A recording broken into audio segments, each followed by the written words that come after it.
Hello and welcome to civil step. आज हम discuss करेंगे जम्मू एंड कश्मीर सेट के लिए strategy for the subject of commerce, जिसके अंदर हम देखेंगे हमारा सिलेबस, किस तरह हमें सिलेबस को अप्रोच करना है। हमारा सिलेबस जो है उसमें हमारे डिफरेंट हम कॉन्सेप्ट्स की बात करेंगे, क्या कॉन्सेप्ट्स इंपॉर्टेंट है और किन चीज़ों पे हमें फोकस करना है। स्टार्टिंग विद हमारा सबसे पहले आ जाता है सिलेबस की अगर बात की जाए तो सिलेबस के अंदर हमारे 10 यूनिट्स हैं। स्टार्टिंग विद अगर यूनिट नंबर 1 की बात की जाए, यूनिट नंबर 1 में आ जाता है business environment and international business. Unit 2 में हमारा अकाउंटिंग एंड ऑडिटिंग का पार्ट आ जाता है। यूनिट नंबर 3 की बात की जाए तो बिजनेस इकोनॉमिक्स आ जाता है एंड फोर्थ में फाइनेंस का पार्ट आ जाता है। फिफ्थ की बात करें तो स्टैट्स एंड रिसर्च आ जाता है, जो हमारा स्टैट्स के जितने हमारे फॉर्मूलाज हैं, क्वेश्चंस हैं और हमारा हाइपोथेसिस टेस्टिंग आ जाता है, जो हमारा यहाँ इंपॉर्टेंट है। नेक्स्ट अगर बात करें 6th यूनिट की, इसमें business management, human resource management आ जाता है। 7th यूनिट में हमारा बैंकिंग स्ट्रक्चर, फाइनेंशियल इंस्टीट्यूशंस किस तरह काम करेंगे वो सब आ जाता है। 8th में आ जाता है मार्केटिंग मैनेजमेंट, हमारी मार्केटिंग का सारा पार्ट कवर है यहाँ। 9th में हम अगर बात करें तो लीगल एस्पेक्ट्स आ जाते हैं, जितने भी हमारे लीगल टॉपिक्स हैं, हमारे लॉ से रिलेटेड जो टॉपिक्स हैं। और 10th में आ जाता है हमारा income tax and corporate tax planning, जिसमें हम इनकम टैक्सेस प्लस जो हमारे कॉर्पोरेट कंपनीज के लिए टैक्स है उनकी प्लानिंग एंड क्या प्रोविजंस है उनकी बात करते हैं। तो अगर मैं पूरे के पूरे सिलेबस को देखूं तो इसे मैं 4 डिफरेंट पार्ट्स में डिवाइड कर सकती हूँ। एक है मेरा सबसे पहले प्रैक्टिकल पार्ट, जहाँ पे हमारे न्यूमेरिकल्स या हमारा प्रैक्टिकल पार्ट ज्यादा कवर्ड है। दूसरा है हमारा कॉन्सेप्चुअल पार्ट, जहाँ पे कॉन्सेप्ट्स को ग्रैब करना बहुत ज्यादा जरूरी है। थर्ड है हमारा मेमोरी कोर, जहाँ पे हमारे मेमोरी बेस्ड बहुत सारी फैक्ट्स हैं, चीजें हैं जिन्हें याद करने की जरूरत है। और लास्ट आ जाता है रेगुलेटरी कोर, जिसके अंदर हमारे जितने भी टैक्स हैं, एक्ट्स हैं, लॉज हैं वो आ जाते हैं। अगर स्टार्ट करें विद आर प्रैक्टिकल कोर की अगर यूनिट्स की बात करूं, इसमें हमारे 2 मेजर यूनिट्स कवर्ड हैं, that is our accounting and auditing unit number 2 and unit number 4 business finance. अब यहाँ पर जो हमारे ये दोनों ही टॉपिक्स हैं, इनसे फुल फ्लेज क्वेश्चन पॉसिबल नहीं है। तो यहाँ पर आपने फोकस करना है फॉर्मूलाज पे एंड कॉन्सेप्ट्स पे, कि फॉर्मूलाज कैसे, कौन कौन से हमारे जितने रेशियोज के फॉर्मूला है, सिंपल फॉर्मूलाज हैं, उनको फोकस में रखना है, उन पे ज्यादा ध्यान देना है। और साथ ही में कॉन्सेप्ट्स, जो हमारे छोटे छोटे कॉन्सेप्ट्स आ जाते हैं अकाउंटिंग के साथ टच, जितने भी हमारे अकाउंटिंग, ऑडिटिंग, फाइनेंस में कॉन्सेप्ट्स हैं, थ्योरीज हैं, उनको यहाँ पे फोकस में रखना है। तो इसका एग्जीक्यूशन स्ट्रैटेजी क्या रहेगी? सबसे पहले आपने अपना जो टाइम है वो प्रैक्टिकल न्यूमेरिकल पार्ट पे डेडिकेट करना है, जो हम एक्सपेक्ट कर सकते हैं एग्जाम्स में। जैसे कि हम कॉस्ट ऑफ कैपिटल की बात करते हैं तो इसके हमारे न्यूमेरिकल्स आ सकते हैं, लेवरेज की रेशोज हैं वो आ सकती हैं, मार्जिनल कॉस्टिंग है, शेयर फॉर फीचर की हमारी कैलकुलेशंस रहती हैं, वो सब। अब ये ऐसे क्वेश्चंस हैं जो हम एक्सपेक्ट कर सकते हैं, हमारे आ सकते हैं ये क्वेश्चंस। इसी के साथ हमारा जैसे ब्रेक इवन पॉइंट की कैलकुलेशंस हैं, अगर हम अपनी जितनी भी रेशोज हैं उनकी बात करें तो रेशोज की कैलकुलेशंस है जो इजीली पेपर में एक्सपेक्ट कर सकते हैं। साथ ही में हमने इसमें क्या करना है, एक फॉर्मूला डायरी बनानी है, एक डायरी बनानी है जहां पे सारे फॉर्मूलाज, वेदर इट्स रेशोज के ही हम देखें तो यहाँ पे बहुत सारे तो हमारे रेशोज के ही फॉर्मूलाज हैं। साथ में हमारे जब marginal costing, break even point, छोटे छोटे फॉर्मूलाज हमारे बहुत सारे हैं जो हम यहाँ पे कवर करेंगे। और इन्हें हमने क्या करना है, एक अलग से डायरी मेंटेन करनी है जिसके अंदर लिखना है। हर सुबह उठ के इसे 15 मिनट पढ़ लेंगे तो क्या होगा, रिवीजन भी हो जाएगी, याद भी हो जाएंगे। और ये फॉर्मूलाज इजी हैं तो आप क्या कर सकते हो, एक बार अगर आपको याद हो गए तो इसकी एग्जीक्यूशन करना बहुत इजी है एग्जाम के अंदर। अब यहाँ पे कोई भी हमने जो हमारा प्रैक्टिकल पार्ट है उसे ओवर कॉम्प्लिकेट नहीं करना, जो हमारे बहुत ही कॉम्प्लिकेटेड प्रोसेसेस हैं, बहुत ही कॉम्प्लिकेटेड न्यूमेरिकल्स हैं, उसमें आपने नहीं घुसना। फोकस करना है एप्लीकेशंस पे, हमारे कॉन्सेप्ट्स किस तरह अप्लाई हो रहे हैं, किस तरह हमने फॉर्मूलाज को अप्लाई करना है, उन पे फोकस करना है रादर देन दी कैलकुलेशंस। आपने कैलकुलेशन जो पार्ट है उसे थोड़ा सा स्किप करना है, उसे थोड़ा साइड रखना है। नेक्स्ट अगर कॉन्सेप्चुअल कोर की बात की जाए, जहां पे हमारे कॉन्सेप्ट्स बहुत इंपॉर्टेंट है, ये यूनिट आ जाती है हमारी 3rd unit and 5th unit, business economics and stats plus research. अब रिसर्च हमारी बहुत ही यहाँ पे इंपॉर्टेंट है। रिसर्च के अंदर अगर मैं बात करूँ, हमारे पास हाइपोथेसिस टेस्टिंग आ जाती है।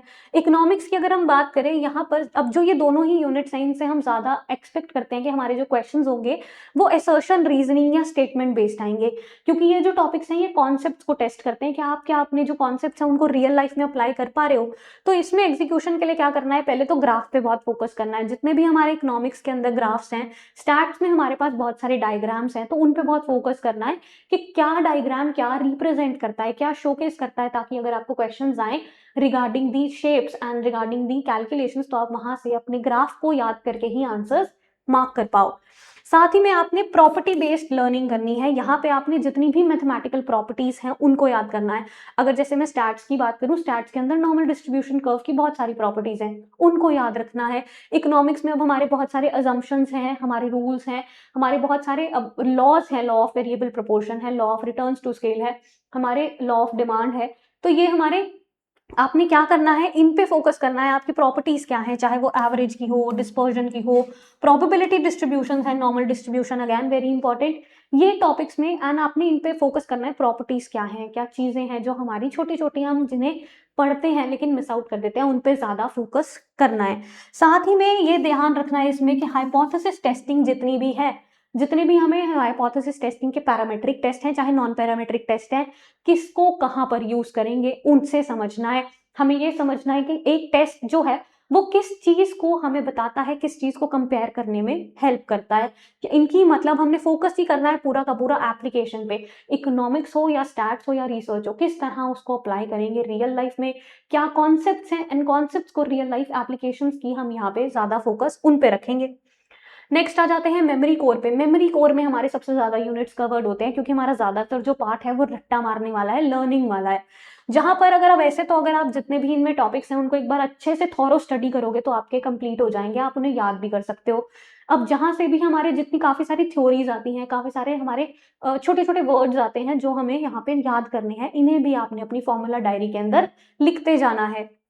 अब यहाँ पर यूनिट्स की बात की जाए तो unit number 1 business environment and international business, unit number 7 banking and financial institutions, unit number 8 marketing management and unit number 6 business management and HRM, ये चारों ही हमारे मेमोरी के अंदर कवर्ड है। अब यहाँ पे बहुत सारी की टर्म्स मिलेंगी, की टर्म्स पे बहुत ज्यादा फोकस करना है। नाम, years, acts and chronological sequences पे बहुत फोकस करना है क्योंकि यहाँ से हमारी बहुत सारी प्रोसेसेस हैं जिनका आपको प्रोसेस को कह दिया जाता है, सीरीज में लगाओ। तो यहाँ से आपने जितने भी नाम्स हैं, हमारी थ्योरीज के नाम हैं, हमारे थ्योरिस्ट के नाम हैं, उन पे फोकस करना है। ईयर्स पे फोकस करना है, कब कौन सी थ्योरी आई है। एक्ट्स पे फोकस करना है जो हमारा ज्यादातर यहाँ पे, अब हमारे छोटे छोटे इसमें हमारे पॉइंटर्स हैं, ईयर्स हैं जो बहुत इंपॉर्टेंट है, उन पे फोकस करना है। अब यहाँ पे मेमोनिक्स एंड स्टोरीज का यूज करना है टू रिमेंबर, क्योंकि अब जैसे हम बात करें बहुत सारी चीजें हैं, तो किस तरह हमारा WTO बना है, हमारा IMF बना है, स्टोरीज से याद करना है सो दैट आपके दिमाग में वो स्टोरी बिल्डअप हो एंड अगर बीच में से कोई क्वेश्चन आता भी है तो आप इजीली अटेम्प्ट कर सको। साथ ही में कीवर्ड्स बहुत इंपॉर्टेंट होने वाले हैं, यहाँ पर कीवर्ड्स पे फोकस करना है। बहुत सारे यहाँ पे हमारे न्यू वर्ड्स, न्यू टर्मिनोलॉजीज मिलती है जो हमारी अपडेट होती रहती हैं।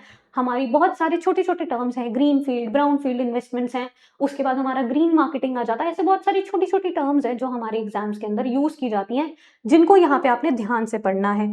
साथ ही में इसमें flash cards, active recall sheets, इस तरह की शीट्स या उस तरह हमारी डायरी में ही कीवर्ड्स को मेंशन करना है ताकि आप रिकॉल कर सको हर कीवर्ड का मतलब क्या है, क्या वो चीज को रिप्रेजेंट करता है।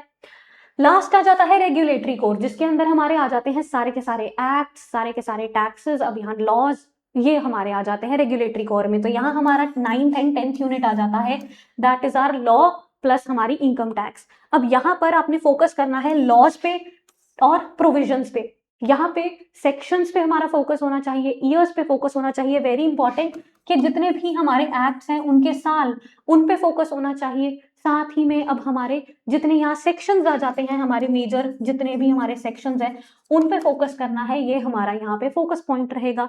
एग्जीक्यूशन किस तरह करनी है, तो यहाँ पर क्या करना है, यहाँ पर हमने लीगल जितने भी हमारे एस्पेक्ट्स हैं उनके लिए हमने क्या करना है, ग्रिड या चार्ट्स या फिर हमने अपने टेबल्स बनाने हैं जिसके अंदर act, year, important section and cases को मेंशन करना है।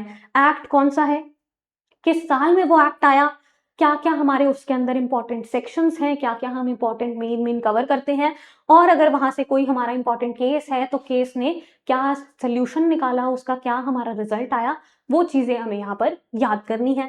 इनकम टैक्स की अगर फोकस करिए जाए, इनकम टैक्स पे हमारा फोकस, आपने जो हमारे टॉपिक्स हैं जो आ सकते हैं, दैट इज अगर हम बात करें फाइनेंशियल लिमिट्स क्या है, हमारी टैक्सेशन की स्लैब्स क्या है, हमारी एग्जम्पशन की अमाउंट्स क्या है। स्पेशली अगर मैं बात करूँ सेक्शन 80 की, सेक्शन 80 यहाँ पे बहुत इंपॉर्टेंट है, सेक्शन हमारे छोटे छोटे आ जाते हैं, और साथ ही में रेजिडेंशियल स्टेटस की कंडीशंस हैं, साथ ही में हमारे पास एग्रीकल्चर है। एग्रीकल्चर जो हमारा, जो हम एग्रीकल्चर की जितनी भी कैलकुलेशंस करते हैं रिगार्डिंग दी, हमारा जो agriculture plus non agricultural income की कैलकुलेशंस है वो यहाँ इंपॉर्टेंट है। तो यहाँ पर हमने उन चीज़ों पे ज़्यादा फोकस करना है।